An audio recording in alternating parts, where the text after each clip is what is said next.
Salut à toi, je m'appelle Rebecca Egli, j'ai 37 ans et dans la vie je travaille comme médecin généraliste et psychothérapeute. Mais en vrai ça fait au moins 10 ans que mon rêve secret c'est d'avoir une chaîne YouTube, mais que je le fais pas parce que j'ai peur. En fait j'ai grandi hyper timide, avec souvent ce truc de quand j'ai envie de faire quelque chose, que j'essaye, je fais un pas dans cette direction, il y a comme une armée intérieure qui s'élève et qui me dit tu ne passeras pas, comme Gandalf dans le Seigneur des Anneaux. Et du coup cette frustration d'avoir envie de faire quelque chose, mais chaque fois que j'essaye, expérimenter beaucoup de résistance et de lutte de conflit intérieur. Dans cette vidéo, je te dis rapidement pourquoi j'ai pas osé du coup pendant tout ce temps et puis je te présente le contenu de ma chaîne. En fait, quand on a envie de faire quelque chose de nouveau, généralement, il y a deux types de freins. Il y a des freins émotionnels et des freins mécaniques. Les freins émotionnels, c'est toutes les histoires qu'on se raconte au sujet de ce qu'on a envie de faire. En gros, c'est toutes nos émotions, c'est notre mode drama queen activé. Je te dis quelques-uns des miens. Premièrement, c'est le fait d'être médecin. En fait, je me dis que comme je suis médecin, si je dis des trucs qui sont pas exactement justes, on va te tomber dessus, on va te trouver nul,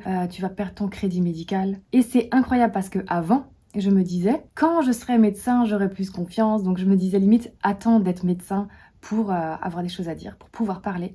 Comme quoi le mental peut tout utiliser pour nous protéger en fait, pour éviter le risque et éviter notamment d'être exposé et d'être vu.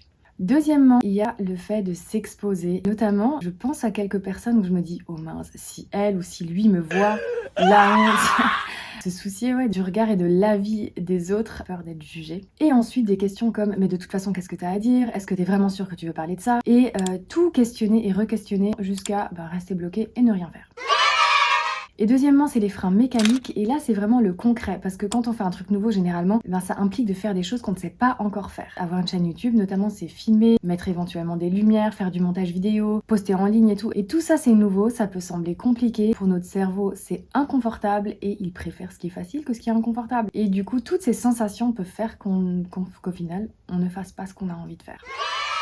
Et je suis du genre à vouloir avoir appris la leçon avant d'avoir vécu l'expérience ou d'atteindre le but sans passer par le processus, mais ça se passe pas comme ça. Donc voilà, je commence. Qu'est-ce que tu vas trouver sur ma chaîne? Je vais parler bien entendu de santé mentale parce que c'est mon domaine un peu de prédilection. Cette chaîne, je la fais pour moi, pour apprendre à explorer, à expérimenter, et je vais te partager aussi des choses de ma vie qui sont pas que médicales quoi. Et notamment, j'ai envie de parler de créativité et de ce qui nous fait vibrer en fait, ce qui rajoute de la couleur dans nos vies. Moi, dans mon parcours, j'ai appris les maladies, j'ai appris comment voir quand ça va pas et qu'est-ce qu'il faut faire pour aller mieux ou qu'est-ce qu'il faut faire pour ne pas aller mal, tout ce qui est la prévention. Mais en fait, j'ai envie de parler aussi de ce qui va bien et de ce qui nous fait nous sentir vivants, joyeux, parce que, comme le dit l'Organisation mondiale de la santé, être en bonne santé, c'est pas juste ne pas être malade, mais c'est un état de complet bien-être physique et mental. C'est pas juste l'absence de maladie. Donc voilà, je vais parler de la vie en général.